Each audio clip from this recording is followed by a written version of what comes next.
My 2-car wedge trailer I built. She's on air ride, hydraulic jacks. The air ride system's all remote control from the cab. That front axle is a pusher. You can see the cantilever bags up there that lift that up when it's empty, or if I get a turn super sharp. I got such a spread on these axles, helps them keeps the tires from scuffing so bad.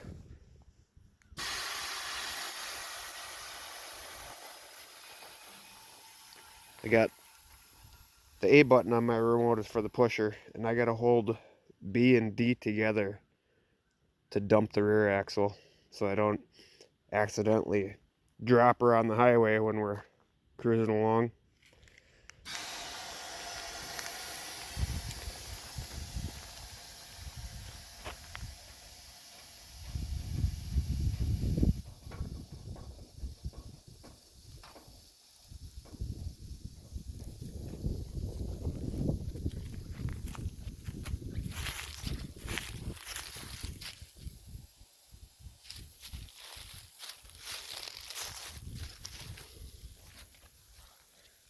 Show you what the suspension looks like here. It's a truck arm setup with a panhard. Need kind of a long arm so your bags stay somewhat flat. The panhard so it doesn't twist the axle out from underneath your trailer. Pick her back up here.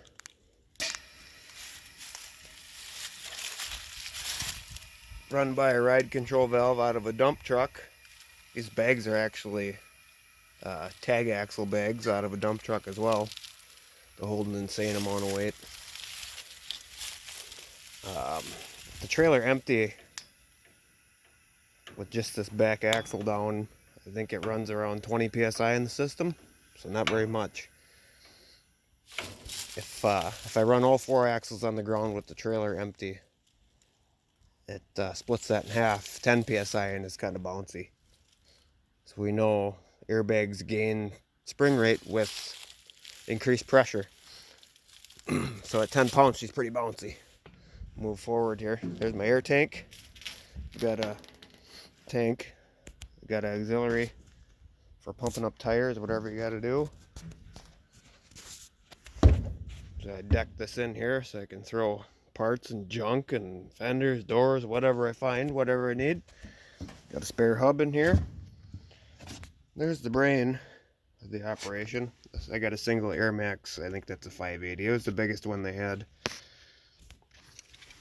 But they're just regular pneumatic solenoid valves. Rear axle, front axle, and the lift bags. Button A energizes both of these at the same time. It dumps this one and fills this one. So the axle, and this one's by itself. So like if I get a flat on the rear axle, I can leave the front pumped up and take all the weight off the back axle and jack it up easily.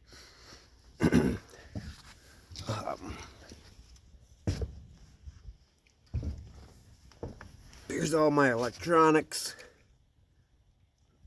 This is this remote system, solid remote, model 202. Things are awesome. It's probably 1,000, 1,500 feet away and it still works. And I've got a hydraulic pump there with a manual backup. If my battery ever dies, I can still jack the thing up. See my jacks up there. I'll spin around to this toolbox. Got strap storage, some wheel chocks, and 2 6-volt batteries. 2 6 volts together deep cycle a lot better than a pair of 12s, or so the overlanders on the camper forums say. Behind this shield there's a master cutoff I can get to from the outside.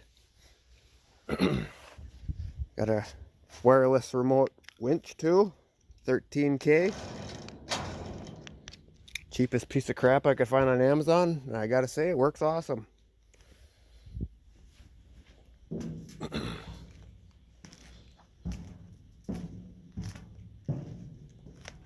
Look at the suspension again. I'll drop that tag one more time, or pusher, since it's on the front.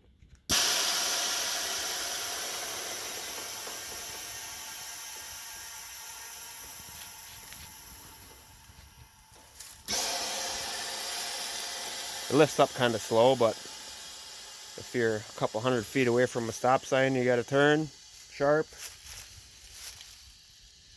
At least takes the weight off of it so it doesn't scrub, but it's coming up now.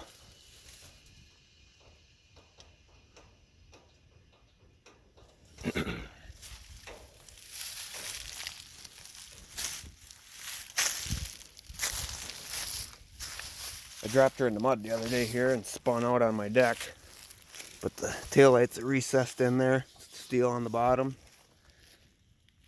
They don't get KO'd off the back there.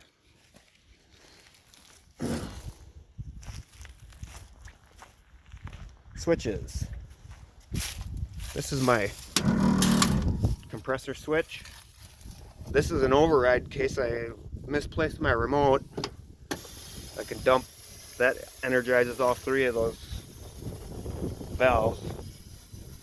I can dump the air just like that. Here's my ride pressure.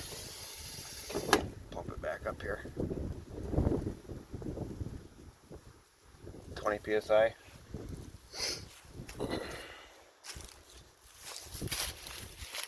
Cantilever. I've got adjustment for aligning the axles. The cam bolt there we fashioned up.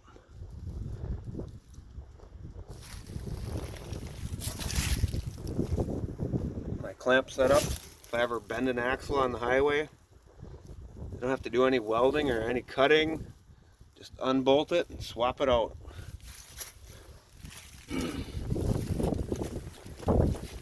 Jack setup.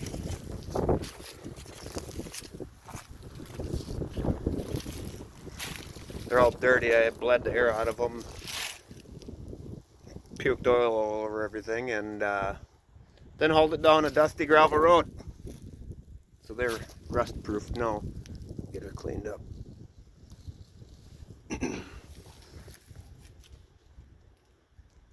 Bulldog hitch.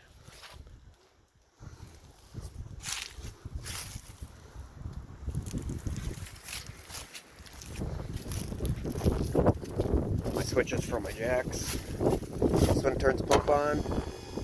That's down. That's up.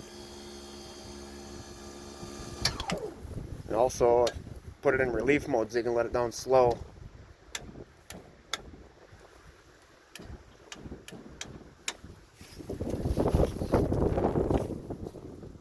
Anybody got any questions on this thing?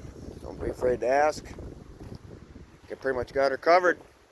I'll add some stills at the end of this video of the process of building this thing. Took quite a while between customers' projects. I started in late October, early November, and I didn't finish it until February. I pretty much got it rolling, shoved it outside, and worked on it when I could. But thanks for watching.